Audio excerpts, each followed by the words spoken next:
We're going to do something different today. I'm going to put about as much effort into discussing this show as Amazon is doing in marketing this show. No, I'm not kidding. This is a Wheel of Time Wednesday, 2 days before the premiere of season 2, and we're not getting anything new.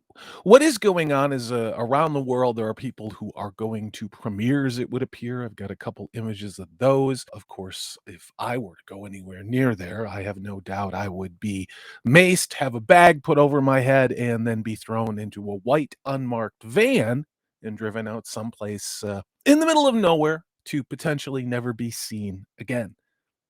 Let's take a look at what Amazon did drop yesterday as part of a series of interviews with the costume designers for season 2. Yes, you heard that correctly. But what you're looking at here is not Nynaeve in the kitchen. And here's more of them in the kitchen. Of course, this entire scene doesn't exist within the books. I know there's the crazies, but like it's something like 70% of people who've read all 14 books think the show is as good or better than the books. You'll notice the color of the not Aes Sedai, the green dress that would be symbolic of a battle Aes Sedai. What she's doing in a kitchen, and I believe this is Alana, again, who shouldn't be anywhere near any of this. None of this is in the books. None of this is in the books, but Alana essentially is telling all of what we perceive to be the novices that they have to learn how to channel, not in training rooms, not by learning the basics, but just automatically learning how to channel, to purify, as you can see, water full of muck, excrement, disease.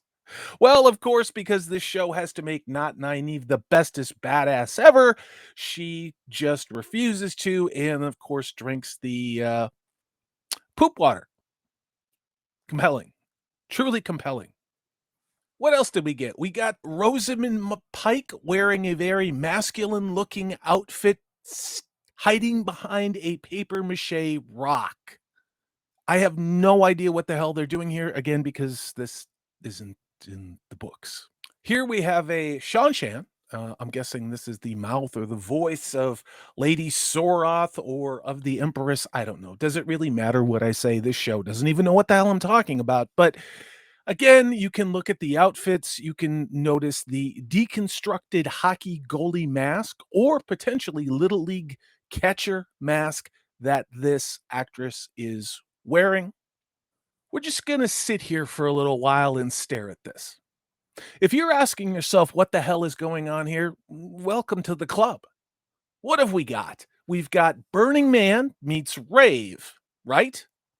Now, this show's costume designers, production designers claim that what they tried to do with the Seanchan is a blending of Chinese and Mesoamerican styles.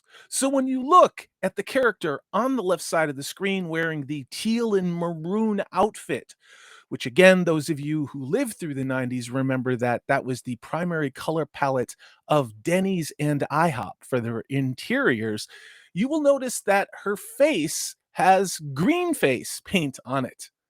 Now, I know what you're going to say is that there are warriors in the Amazon that would paint their faces like this. Okay, fine. What the hell does that have to do with Robert Jordan's Wheel of Time?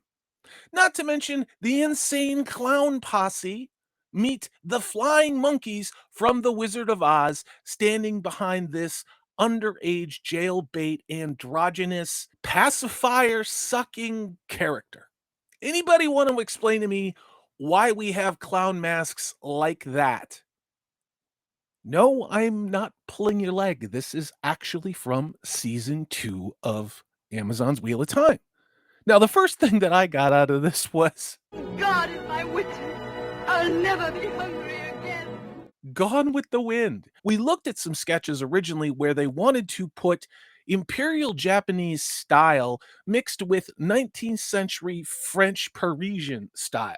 So what happens is the top half of the characters look Japanese and the bottom half look Parisian hoop skirts, frills, petticoats. Again, I'm not a fashion guy. Here again is more of that Louis the 14th Versailles, Marie Antoinette starring Kirsten Dunst, I don't know, is that how you say her name? Vibe meets The Hunger Games capital city. Look at this. This is your Wheel of Time season 2 Cairhienin vibe. I keep waiting for Katniss to jump out and blow something up. Here we have what I guess is not Rand al'Thor in Cairhien, probably on his way to the nut house to go hang out with his imaginary friend Errol, who's actually Lews Therin. Kind of looks like a Gap ad, but out of all of it, it's hard to find fault with this, other than everything that's happening in this scene is not from the books. Out of everything that we've seen with what the show has tried to do with the Aes Sedai, I think this is pretty close. This is a brown. Imagine if the show actually followed the book, let's just say 60%, 70%, instead of the negligible 1 or 2% that they've done, and had this kind of costuming. Too bad we'll never get that. We've all heard what the character of not Matt Cawthon is going to be doing in this series. He's going to be crying a lot in Tar Valon and married up to, not literally, the not Min of this show, where she also is a victim. They're going to focus more on their version of Matt Cawthon completely wrong in his terrible childhood with his drunk philandering loser father and his drunk mother, which makes him a bad person. People who've read all 14 books think the show is as good or better than the books. All of it deconstructing what the archetype of the young male rogue is, because this is intersectional storytelling. That brings us back to Rosamund Pike carrying buckets of water. I wonder if her name is Jill and she's going up a hill to meet Jack. I don't know, that kind of storytelling seems a little too complex for Rafe Judkins and Amanda Schumann. That brings us to the money shot, no pun intended, but we're actually seeing cleavage on an actually somewhat feminine, attractive woman. Of course, this actress, she's perfectly serviceable. She does a pretty good job in things that I've seen her in, but she, of course, is not Celine for a variety of reasons. Robert Jordan very specifically indicated what type of woman this was in the books. She was supposed to be in her early mid 20s, voluptuous, the ideal woman to tempt Rand al'Thor. As we know in season 2, they're just going to be, let's get it on. And of course, how they're going to reconcile all of this with, spoiler alert, Celine actually being Lanfear, I don't know. Added to the list of things that I don't even think they care about regarding Robert Jordan's world. But there you go. We got some boobs. Last but not least, this shows not Rand al'Thor wearing a red jacket with gold embroidery. Those appear to be herons running along the collar of that shawl. And after speaking with Alex of the White Cloaks, apparently on the sleeves, that is buckthorn, which would be accurate.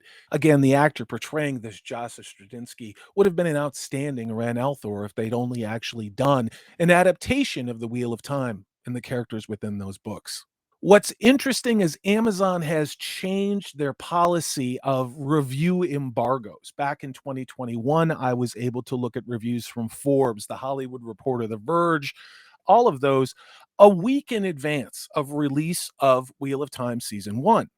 Well, starting, it appears, with the Rings of Power, Amazon is not going to let anybody review a show before it comes out. Gee, I wonder why that is. So that means we will not be getting Wheel of Time Season 2 reviews out until 48 hours after the premiere of this show. Kind of weird, isn't it? I'm Salty Traveling C. I hope you have a great rest of the week. I'll be seeing you once this damn show premieres.